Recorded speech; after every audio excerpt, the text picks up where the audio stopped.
Hi, it's Dr. Centeno, and thank you for watching today. This is You've Got the Power, and today we're going to talk about an interesting topic, peptides and ligament healing. So what do we know about peptides and ligament healing? As usual, I'll start with a small presentation, and then we'll go to questions. You can ask questions about this topic or really any topic at all. I am in my office in our clinic, and I just was thinking I haven't shown you guys some of the things in my office. Let me start there before we get to peptides and ligament healing. I was just noticing this picture in the back here. So this is when I met the Pope back when I used to have brown hair. That's Pope John Paul. I lectured twice at the Vatican on stem cells. They had a conference there on stem cells. That was actually prior to that. But I was looking around the back of my office and that picture jumped out. So I thought I'd share that picture back there. That's an interesting story. I have a whole blog on it. And some funny parts to that story. So if you just GHK blog and type in Pope, I'm sure it'll come up. But anyway, forgetting about all that for a second, we'll talk today about peptides. So I'm going to share my screen here, and then we'll get started with that. Again, you can ask questions at any time, either about that or really anything else. So let me share the screen. Looks like it's shared. And then going to go ahead. I've got a really big screen here in the office, so I'm hoping this doesn't mess things up. So today we're talking about peptides and ligament healing. Again, I'll start here with a short lecture, and then you're welcome to ask any question you want, either about this or anything else. So this is just from this morning. You really can't scroll through any kind of social media platform without eventually getting hit up by one of these peptide ads. I just typed in peptide on Facebook this morning. This is what came up. I have no idea who these companies are. I'm not in any way associated with any of them. But this is just what happened to come up. I did a couple of screenshots. So today we'll cover what are peptides, how are they regulated, do they work to help ligaments heal? So what are peptides? These are fragments of proteins.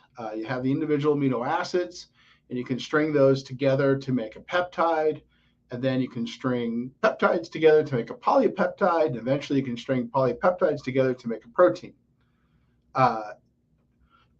Just realize it's a general term that applies to thousands of different naturally occurring and synthetic chemicals. So it doesn't really mean much by itself. It's a little bit like saying proteins or like saying fats. I mean, there's 1,000 different fats. There's hundreds of thousands of different proteins that we know about. And there are lots and lots of peptides.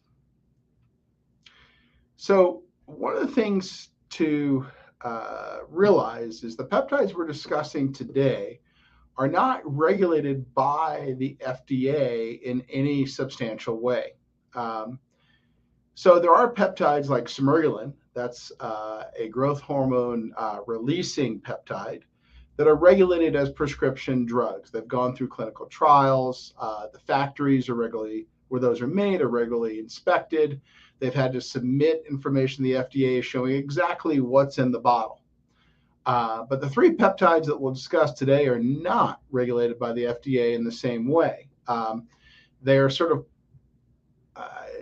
I guess these companies, some of them would probably claim they're supplements, but they're not supplements because they're not being naturally derived in any way. For BPC-157, the FDA has come out and said that it's an illegally manufactured drug. Now, all they mean by illegally manufactured drug is that it's compound. People are making claims about the compound, and the FDA has never assessed those claims. And then all of these are in this bucket where, from what I see online, these companies are advertising these for, quote, research purposes, but we buy a lot of stuff for research purposes.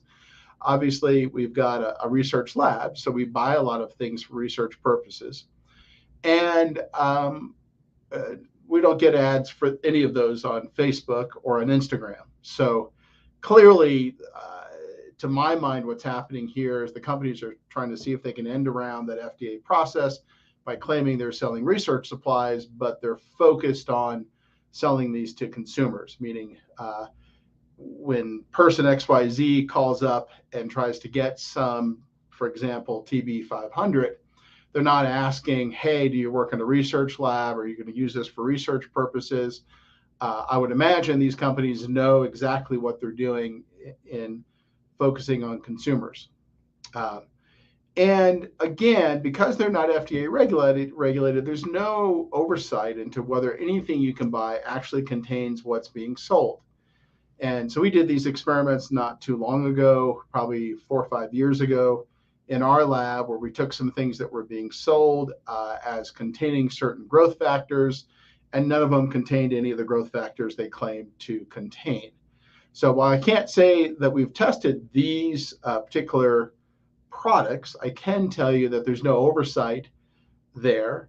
So I would imagine that we would find some of these companies not really having what they claim is in the vial, because no one's really looking at that. And then it also means that there's basic safety and efficacy studies are lacking. So we really don't know what's going on. So we'll start with BPC-157 of the, quote, peptide trend that seems to be the one that has the longest exposure to the consumer market. You should note that in February 2020, or I should note, there was an FDA do not compound advisory for BPC-157. So the FDA tried hard to see if they could put the brakes on the sale. But from what I've seen, the company selling it then just started to claim that they were selling this for research purposes, when in fact, it looks like to me, and in my opinion, they're selling this instead to consumers. And we've got no human clinical trials on ligament healing for BPC-157. There is one rat study, and I think there's an in vitro study, but no human clinical trials. Now, this is an interesting one to look at here, because we have our research in high-dose PRP that got published a number of years ago. And we actually did more sophisticated what's called scratch testing. So you can see here we created, these are cultures of tenocytes or tendon cells. We created these scratches, these uniform scratches.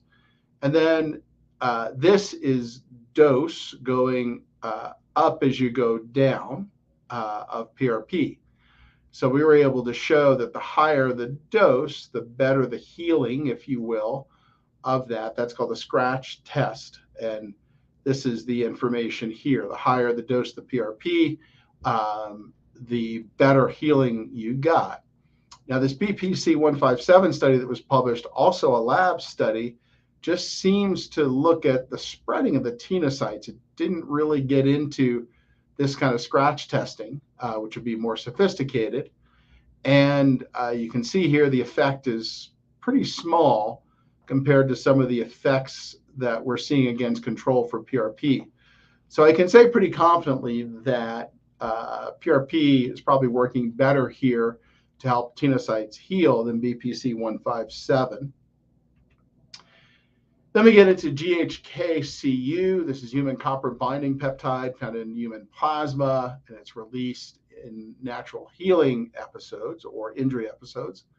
Again, we have no human clinical trials on ligament healing. We have one rat study that showed a transient improvement in ACL healing, but it didn't last. Once they removed the GHK-CU, there was then no difference between the control group and the experimental group. So whatever effects GHK-CU had, they were temporary and fleeting on ligament healing. And then we have TB500. That's a synthetic version of the healing protein released by the thymus gland.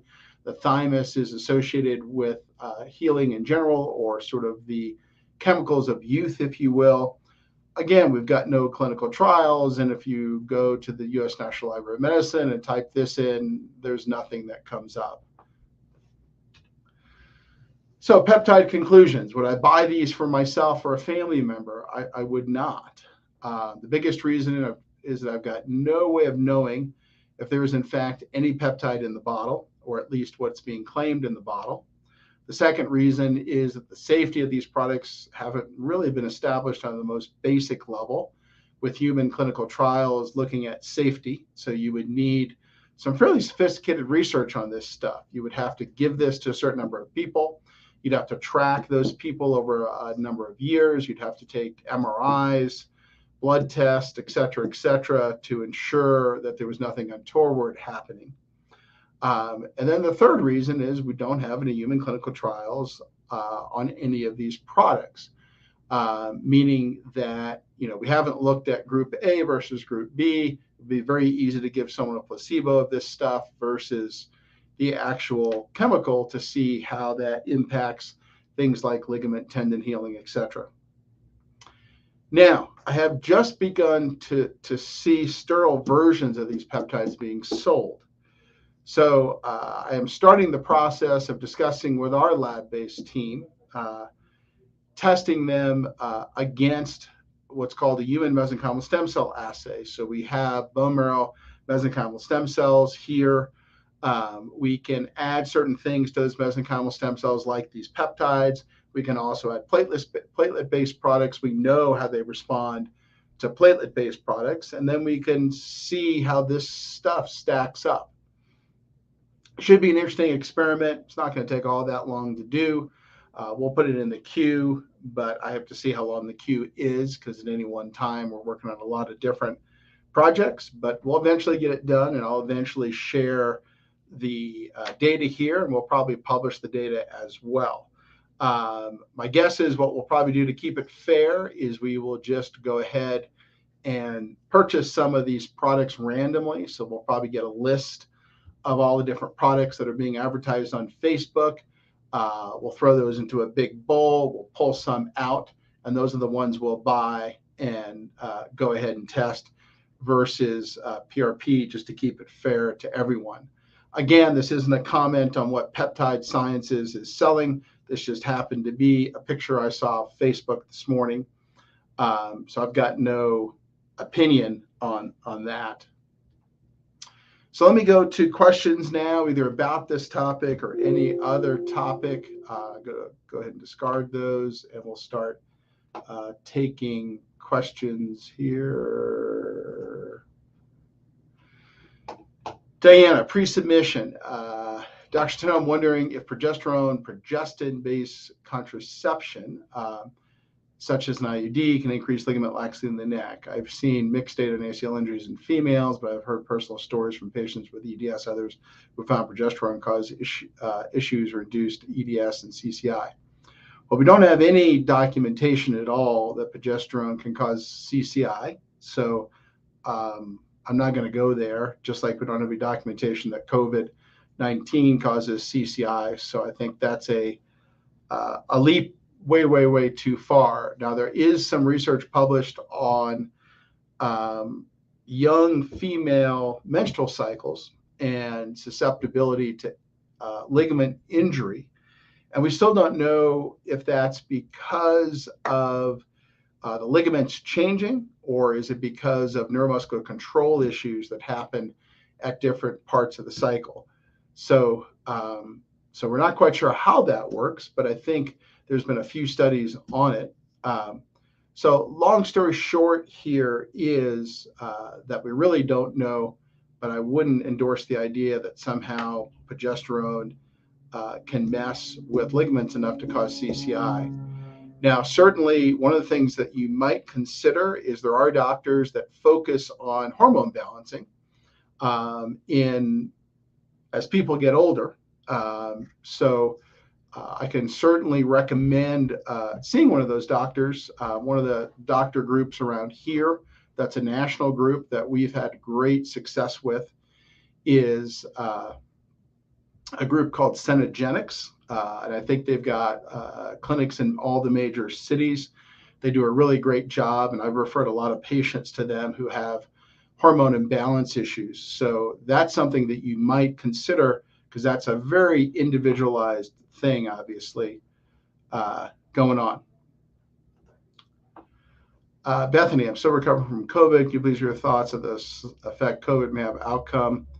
Yeah, I don't think it would have any impact on outcome from a PICL procedure at all. So again, COVID at this juncture is taking the form of the flu, meaning influenza. And if you're not in one of the high risk groups, and the highest risk groups would be age related, so that would be over age 65, then it won't have any impact as far as I'm concerned on PICL procedure.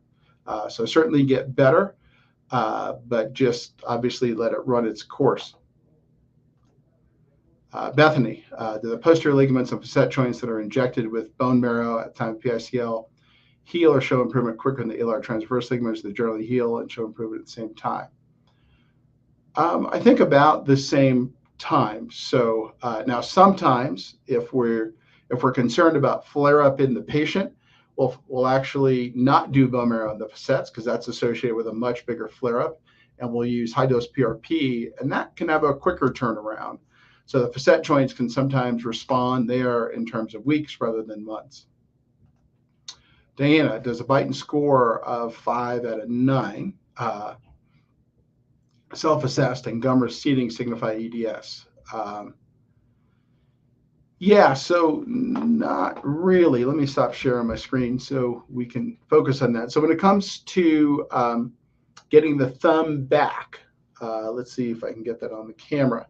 The thumb needs to come all the way back to here. Obviously, you're seeing a more normal one here. I can't get anywhere close to pushing my thumb back towards my forearm, but it's got to touch or come pretty close, within a centimeter or so, to be considered a positive test there. Now, listen, is it possible to have a spectrum of instability? It certainly is.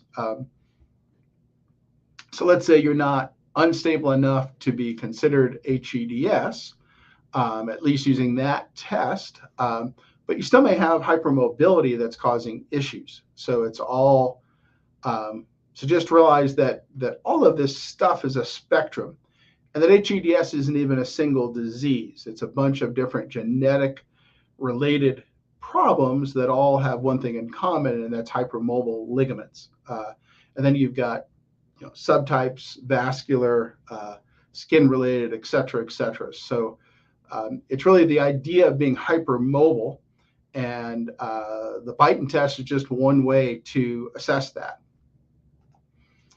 Do you have any patients that have MS, have seen improvement in their symptoms of PICL or other cervical injections? I don't think I've had any MS patients with CCI, if that's what you mean. We wouldn't treat MS using PICL. We would only treat a patient if they had CCI. Now, if they had MS as well as CCI, then we'd have to really talk about whether or not that's a good idea to treat that particular person or not. And that would be pretty individualized, because obviously many MS patients are on some pretty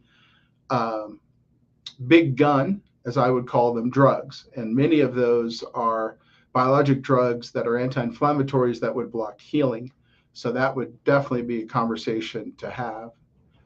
John, when you're injecting the PRP inside the C0, C1 joint, does it influence the part of the capsule is facing the inside of the joint?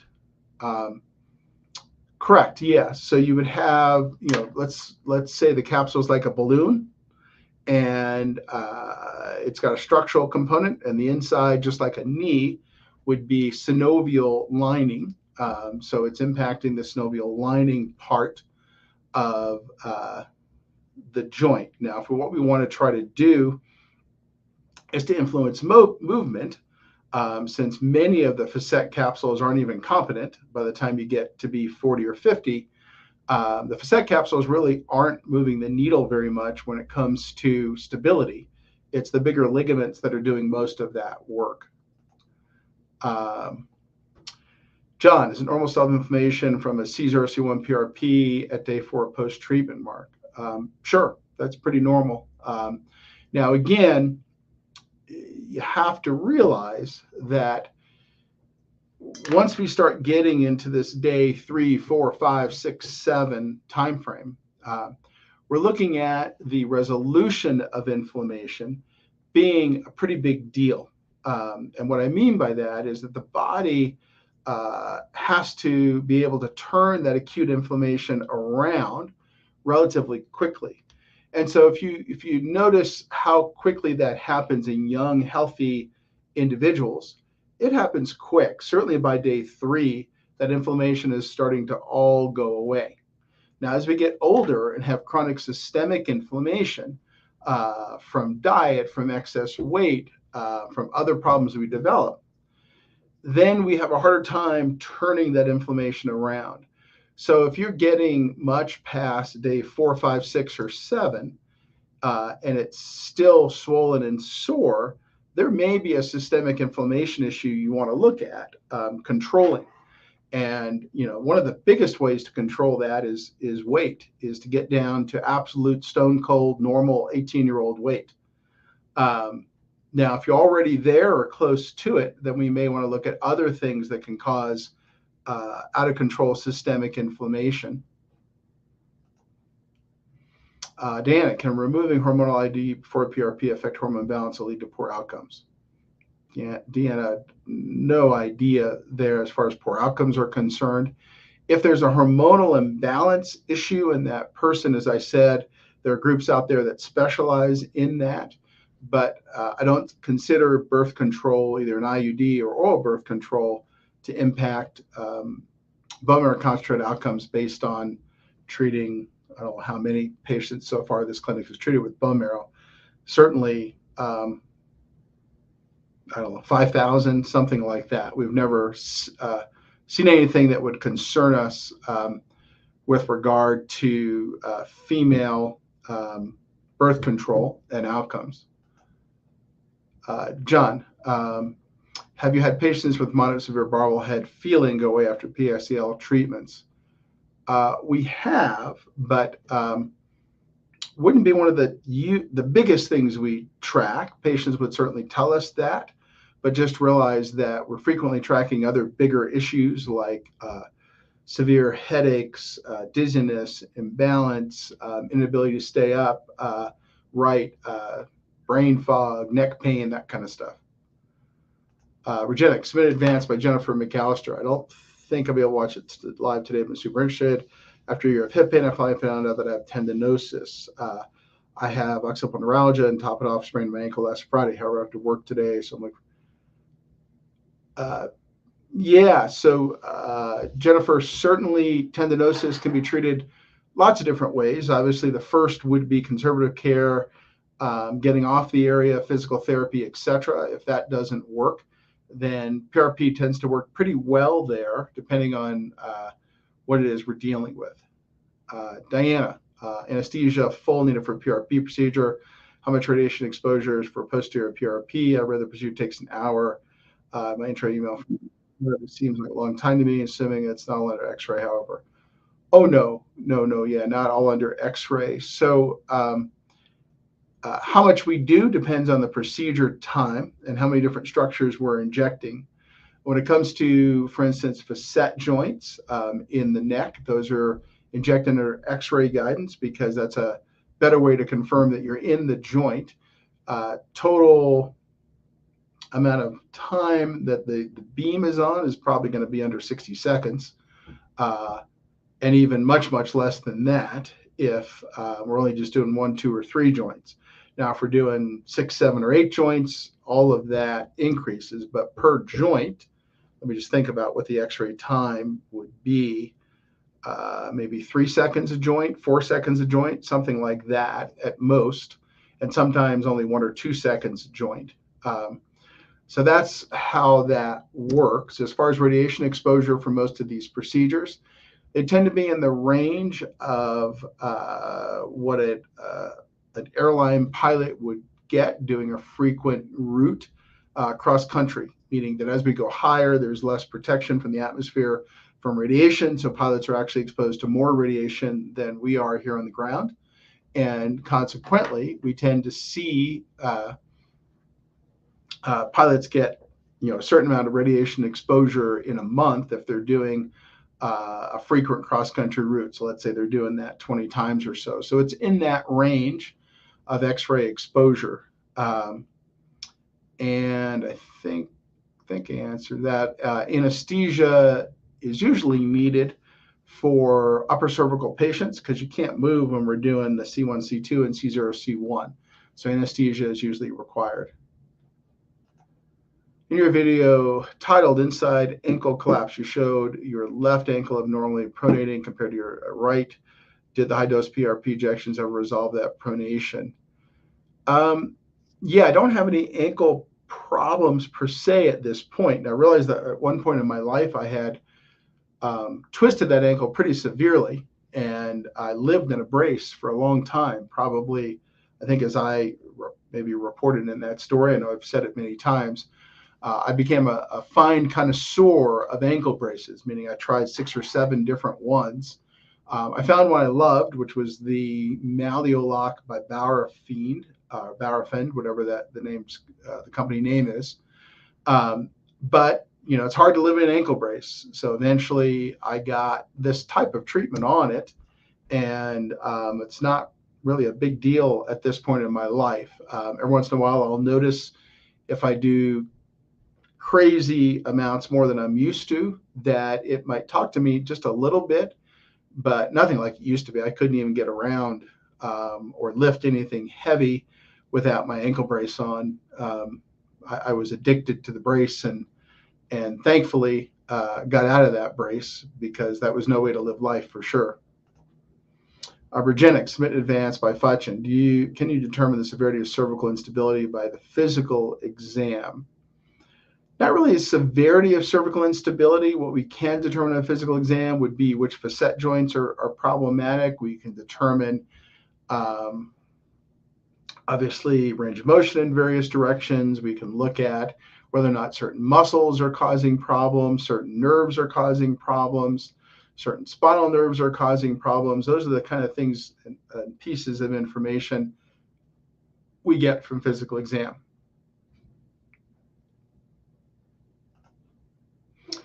Diana, I know this is a controversial topic, but I'm wondering if you can explain how the clinic's responding rising COVID rates. We're not, meaning that the U.S. Is living with COVID. I guess China has now decided to live with COVID. That's a new one this week as Foxconn decided to pull, or Apple decided to pull from Foxconn. So we're not. Now, that's very different than the way the Canadians view it, meaning if I go to the grocery store here, depending on which town I'm in, the mask rate use is somewhere between 5%. Probably the most I see is in Boulder, maybe it's 20%. Now I know that's very different than in Canada and in Europe. Many Canadian patients are telling me that 80 to 90% of people are still wearing masks. But COVID's a non-medical issue in my book at this point, meaning that certainly if you're over age 65, you are at higher risk.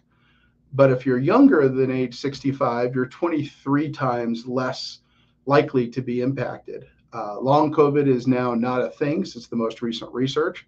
So the answer is we're not. Meaning that obviously if our health department says, hey guys, you all need to start wearing masks, we will start wearing masks. We'll do all of that stuff because we're a medical clinic and we live and die by what our health authorities tell us to do or not tell us to do. We just checked on this on Monday. They've said none of that. And actually a bigger issue than COVID right now in the US is RSV and influenza.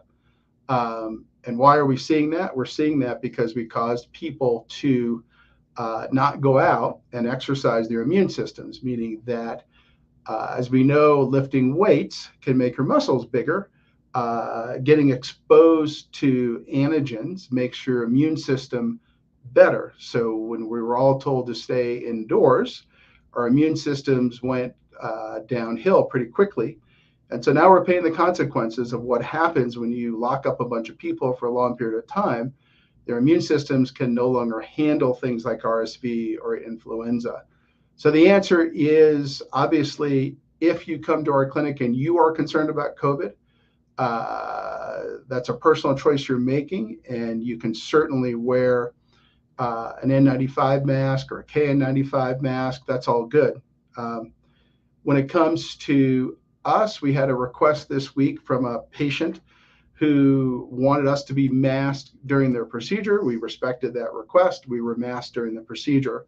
But as far as forcing my staff to mask, when there's really not much scientific literature, because I've reviewed it all at this point, that's going to really move the needle. No, we're not going to do that until we get information from our health department that that's what we need to do. In which case, we're happy to do it. We've done it before. We've been through multiple cycles of in masks, not in masks, in masks, not in masks. But as far as I'm concerned, COVID's a non-issue for young people. And certainly there are people that are going to be more prone to have issues with COVID, i.e. serious illness, like you are currently getting chemotherapy. Folks that are extremely obese, obviously, have a harder time with COVID, but not concerned at this point from a medical standpoint. I think there's a lot more pressing issues for us to be dealing with at this juncture. Regenix, Fatchen, can you also determine the severity of cervical? Yeah, got that one. Ulysses, how do we have to get a referral from you in order for the other Regenix clinic to do C0? Yeah, listen, we don't recommend any Regenix clinic at this point to do upper cervical facet joints at C0, C1, or C1, C2. We've taken that out of the recommendation pathway because of what seems to be it's just too high risk for those clinics to do. And they're not set up in the same way that we are to do those, meaning that unless you're doing a couple hundred of those procedures a year, you don't have the experience you need to maximize safety with patients. So we don't recommend any other clinic outside of Colorado for C0, C1 injections. Fatchen, I saw this article published 2018. Yeah, I just reviewed it. And Fatchen, that's a good one. I found it this morning when I was preparing for today's talk. The problem is, if you look at the source citations in there, none of them have anything to do with what it is we do. What I mean by that is that none of them have anything to do with ligament healing. None of them have anything to do with trying to promote mesenchymal stem cell growth or anything like that. So it was an interesting review article, obviously published by someone who uses this, but no data on ligaments. Dana, have you ever had patients describe they feel bones swaying, swirling, and moving in their head? My face also wobbles loosely when I smile, like it wobbles each time my mouth releases different times. Feels like my face is wobbling and not attached properly and weak. Rubbing my face for example, even highly causes whole neck to wobble. Do I have alar transverse ligament? Yeah, Dana, I can't really make a diagnosis from that description. I think, as we've talked before, if I recall, if you go into upper cervical extension, so this type of thing, you're not tracking correctly, or it feels like you're not tracking correctly. So there could be lots of different things that are causing that problem. And a hands-on physical exam is obviously a great next step. Regenix, Fatgen, what is cervical MRI with the correct coil? How is it requested? Yeah, so Carla has a cervical MRI protocol that uses a head coil, thinner slices, and a very specific coronal, axial, and sagittal sequence for us to look at the upper cervical ligaments on a 1.5 or 3 Tesla closed bore magnet, meaning not an open or not an upright. Now, we only do that when we are concerned about the ligaments being completely torn. So we don't use it all that often, maybe in 1 in 20 or 30 patients where we have a concern about that. Or if we see a congenital abnormality in the bones and segmentation, then we might ask a patient to get that done just to make sure that the bones and ligaments develop normally. Ulysses, I have muscle spasms in my neck connecting to my shoulder. I have lots of range of motion plus neurologic symptoms, including POTS. How many prolotherapy? Ulysses, I have no idea. I can't answer that question. You need to get, obviously, a cervical MRI. You'd have to review that cervical MRI. You would need probably a digital motion X-ray. You'd have to review that digital motion X-ray. As far as prolotherapy treatments, we don't necessarily do a lot of prolotherapy. I think you mean more posterior ligament injections, but I don't know what's wrong with you, so commenting on that wouldn't be responsible. Andy, if I have very minimal overhang on DMX, a bit under 1 millimeter, is that good? Of course, in the DMX is the only thing that used to diagnose CCI. Well, it's normal, so that's good. The question is, are there other things that we can see, ADI, grab oaks, etc. But realize that you can still have an upper cervical injury and have 0 CCI and still have a lot of the same symptoms. So an injured 0.1 or 1.2 facet joint, for example, can cause many of the same symptoms as CCI, but there's no instability that could be seen on any imaging. Regenix, faction. I got that one already. Andy, can C0.1 facet inflammation make it difficult to think straight and memory issues? Certainly, upper cervical problems can cause those types of issues, or brain fog. That's really been known since the 1920s. Back then, it was called the syndrome of Bar-Leoux, Barrelouie, or Bar-Leoux. And it was considered back then to be irritation of the cervical sympathetic nerves. Since then, I don't know that anyone knows exactly why that happens. There'd be a couple different theories that have been put out there. But yes, upper cervical injuries can cause problems with thinking, brain fog, etc. Now, obviously, you also need to rule out the other things, right? Brain tumors, brain injury, Alzheimer's, dementia, etc., etc. Janelle, C5 compression fracture and some arm issues, weakness, etc. Local doc suggested nerve conduction study. Is this worth doing? Nerve conduction studies, we used to do a lot of EMG nerve conduction studies when I first came out of residency many years ago. I stopped doing them because they were highly specific, but they were poorly sensitive. So we saw lots of patients with specific nerve problems who had normal EMG nerve conduction studies, but clearly still had nerve problems. So we stopped doing them for that reason. Now, in your particular case, might it give some additional information? I don't know. Maybe there's another reason why the doctor wants to do it, but we stopped doing them largely because we weren't getting a lot of valuable information. Hi, Centeno, what about growth hormone secreting drugs like Cervical? I mentioned it in the talk. Now, as far as ligament injury, who knows? We don't have any data on that. But when it comes to, might it be useful for anti-aging purposes, controlling hyperinsulinism, that kind of stuff? Sure. There are doctors out there, but that's an FDA-approved prescription drug, Cervical, or a growth hormone releaser. And that's something that is strictly monitored, regulated. We've got research on, et cetera, et cetera. Yeah, Ellie, nobody knows. The answer is no one has a clue. Might it be helpful? Maybe, probably not with someone who has hypermobility. Maybe it could help someone heal a little quicker from a ligament injury that was older. But again, we don't really know any of this. It's anyone's guess. Fasciitis or something of interest to look at in a fat side MRI of the spine cervical region compared to other normal sequences in a routine without fat suppression in terms of diagnostic purposes for cervical instability. Usually fat sat MRIs are used to look for swelling. So you're looking at swelling in a joint or you're looking at swelling in the bone.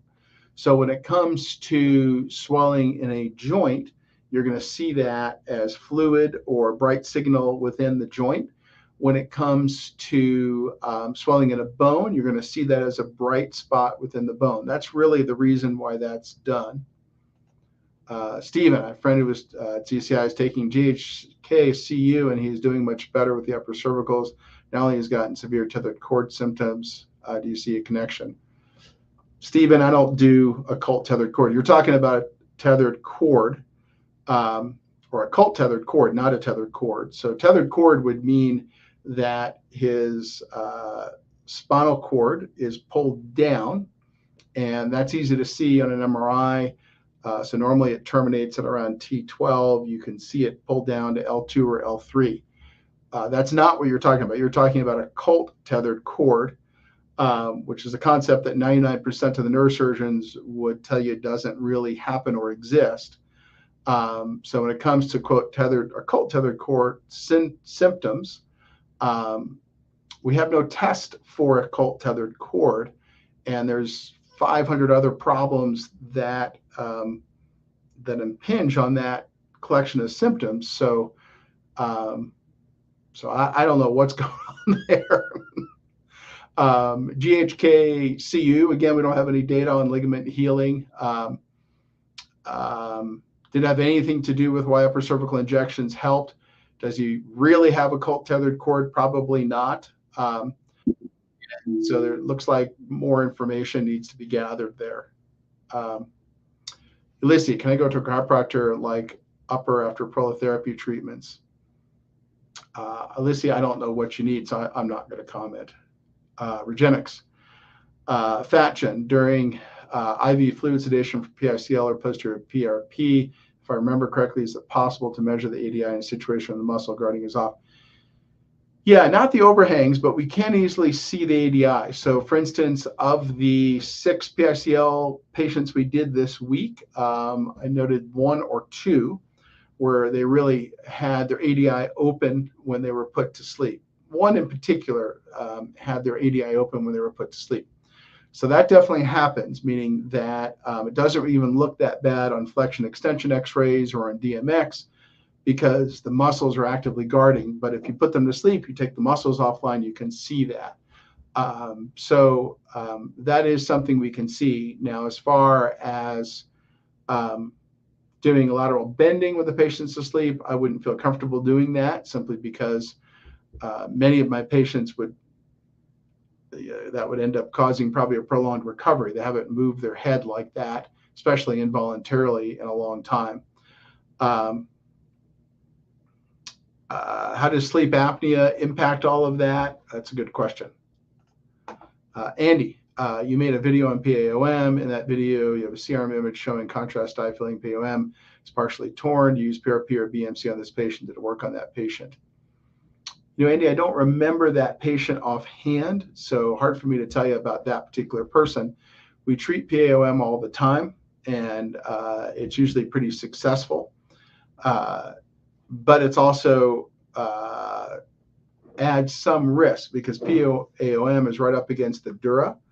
And so getting just the PAOM without also injecting the dura is pretty technically demanding. So we only do it if we're pretty convinced it needs to be done. Diana, I feel my hyoid wobble when I swallow. It feels like bone is getting caught in whole throat wobbles. Can hyoids, greater horn, catch on something? I think I've answered this one already. Is it possible the hyoid is catching on something? Sure, but that's more of a physical exam question to answer. Andy, in career, can you think back to what's the most dramatic reduction in loose end field that you've seen with PRP for chronic laxity? Can you briefly explain what the patient's problem was? Oh, yeah. I mean, Andy, probably the most impressive things we do for chronic laxity would be a torn ACL ligament in the knee. In fact, I just saw one of those patients back today. I hadn't seen this guy in years. I probably saw him 5, 6 years ago, had a complete tear of his ACL. He still had fibers intact, so we injected it with bone marrow. He's a local medical provider. That was the right knee. And I saw him back today. He had torn a meniscus in the left knee. And so I was checking his ACL side to side. His ACL on the left knee, where he tore his meniscus, is loose.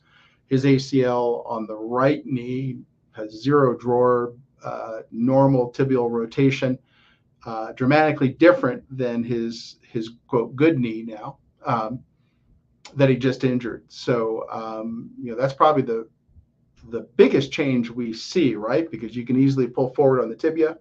You can see huge amounts of motion, and then after the treatment's done, MRI confirms healing of the ACL, and there's a normal drawer sign, or depending on how you're measuring it, but a normal anterior motion and rotation of the tibia. So that's probably the most dramatic changes we see. You can also do the same thing with ultrasound, MCL, and LCLs and see that return to normal. That's a little bit more subtle because you're looking at that in ultrasound as much as you're feeling it. Regenix, can the lying on the back while in bed irritate some of the nerves, like those related to facial mouth pain or even other nerves without actual brainstem compression? Sure, we've seen that all the time, meaning putting pressure on the head in specific situations causes irritation on cranial nerve 7, cranial nerve 5. So we certainly see that in the patients that we treat. SRS, is the Beighton score conclusive for diagnosing EDS? No, it's not. It's simply one method for looking at hypermobile EDS patients, and there's just a quick and dirty way to try to see if someone's hypermobile, but there's other ways to do that as well. We tend to like the Beighton score because it gives us some idea of where the person sits. So if someone comes in with a Beighton score of 1 versus a Beighton score of 8, those are different kinds of patients when it comes to hypermobility. Diana, when posteriors are injected with BMC at the same time as PICL, the facets and posterior ligaments injected as much as a separate PRP procedure for posteriors. Really the same thing, whether it's BMC or PRP, is generally done. Ulysses, does muscle spasms can cause nerve compression and subluxation of the neck and mid-back? Certainly muscle spasms can irritate and compress nerves. I think that's something that's a true statement. Dana, I have issues with nodding. Yes, exact. I first suggested that my capsules at AO joint have been damaged when I trip. Do PRP injections heal the joints there? Do I need to be able to nod? Do you think I will be able to nod yes again after the procedure? Diana, I can't say for sure that you'll be able to nod yes again. If you do have facet joint capsular damage, then the question would be where? From what you're describing, it's, if I recall, and this is just going back to past lives, when you're coming back like this, you are, it's kind of zigzagging. So that would tend to be the anterior capsular ligaments, or the other ligaments between the skull and the atlas, or the atlas and C2. Now, those can only be accessed from the front during a PICL procedure. They can't be accessed from the back. GL Charlie, can you share any link showing efficacy of PRP for cervical facet joints? Is there a Regenix provided to recommend for PRP to C1 to 7 under Florida and Southern Cal? I don't recommend any Regenix providers for upper cervical, so you'd have to cross the C1, C2 off the list. We've got some great SoCal Regenix providers. Just go on the Regenix site, and you'll see find a provider. Many of those, if they're listed for spine, can do C2 down. Again, don't recommend anyone for C1, C2. So if you want to get that injected, you'd have to come to Colorado. That's the only site that we would recommend for that. As far as efficacy of PRP for cervical facet joints, there's not that much. There's 1 or 2 studies that have just started to get published. Obviously, there's lots and lots of PRP studies in other joints, parts of the spine, etc. John Hull, okay, but we still consider 7 days to recover from C01 joint PRP inflammation normal for someone in their 20s. Yeah, so again, if we're talking about, like I said,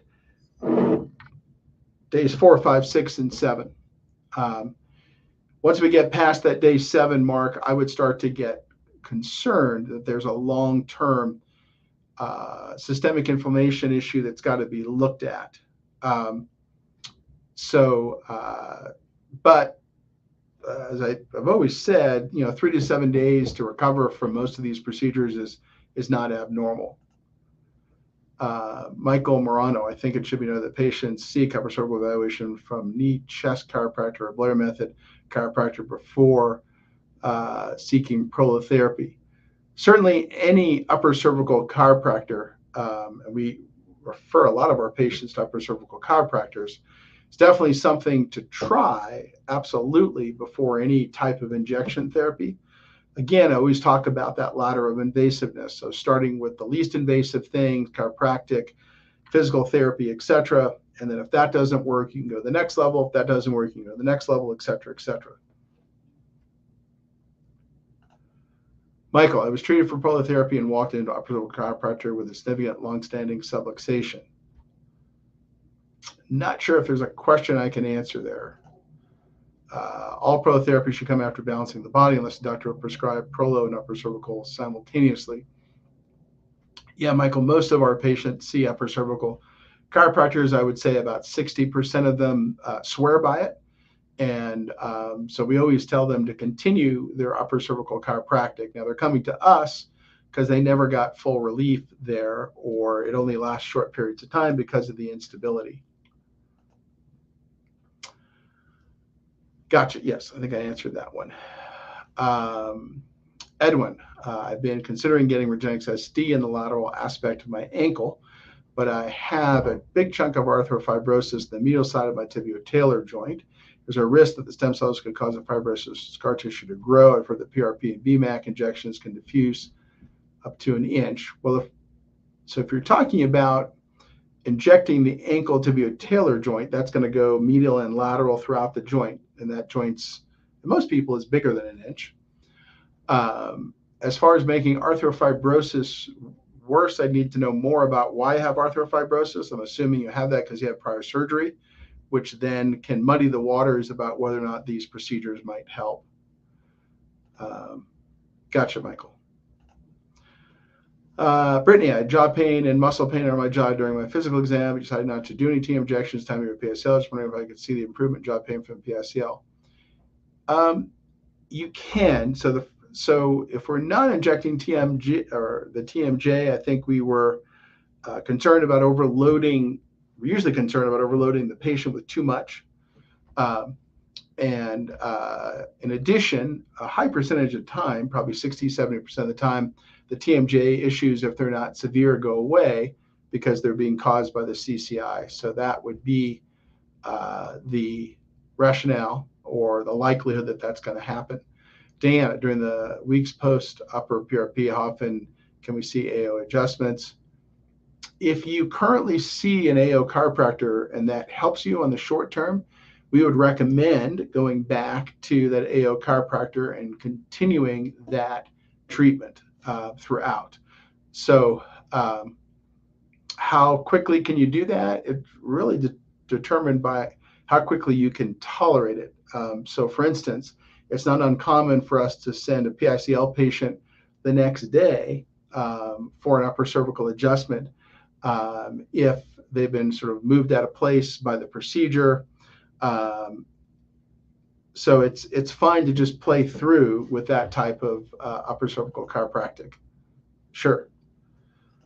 Jennifer, how long does it take to get a plan after a telehealth evaluation? Usually, we're giving the plan during the evaluation. Now, sometimes we might need to look at some additional um, data that we don't have, in which case that could delay it, but usually during the evaluation. John, so basically the capsule that faces the inside of the joint can be strengthened by putting PRP inside the joint. It's the synovial lining, so it's not the structural part of the capsule, though. So injecting in the joint might increase the strength of the capsule, but usually, as I said, facet joint capsular laxity isn't a big part of what we're seeing cause problems, because in most people as they age who have no problems at all, the facet joints aren't even, or facet joint capsules aren't even competent, meaning I can inject 6, 7, and it goes directly into the epidural space right out of the facet joint, for example. Edwin, I've been considering getting Regenx ST. I got that one already. HRH, how many months should we get an AO adjustment after PICL? I'm assuming there's a max improvement where you plateau. Really, I would just play through with those AO adjustments. I don't think there's any specific time frame in there if they're continuing to help you. Ravati, what's the success rate of PRP for hip labral tear? Stem cell is usually recommended, right?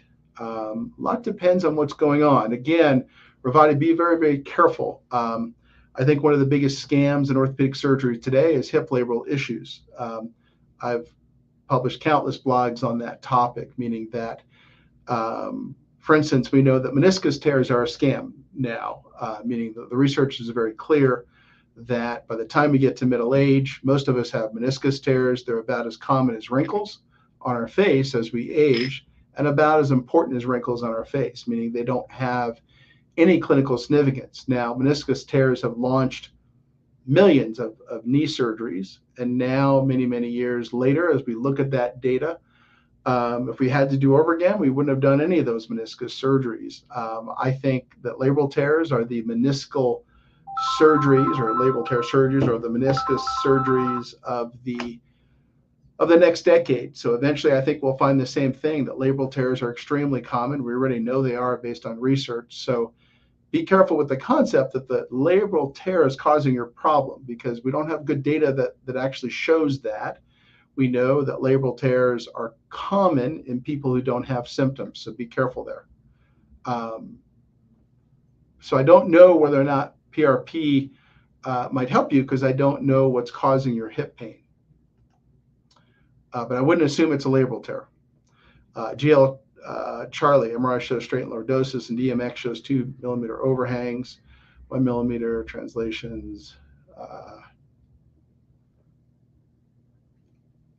You wouldn't be a PICL candidate based on that information. You certainly may be a neck injection candidate, but not a PICL candidate based on that data. Jammer, my bride and her knee had her knee injected with something, but her knee didn't respond very well at all. Is there a possibility of getting 1/2 of the money refunded? Anyway, at this point, it's looking like knee replacement. I have no idea what you're talking about. Knee injected with something. I don't know what that is. So, and guys, it's 2:01. They're calling me from my next patient. So I'm going to take just a couple more of these, and then I'll have to get going. So I apologize, but I do have a patient here today. Andy, if contrast dye shows filling a POM without going into the dura, would it be safe to inject the PRP? Yeah, well, that's why we do it that way. So yes. Jeanette, coming from overseas, do you have a local AO or NUCA doc?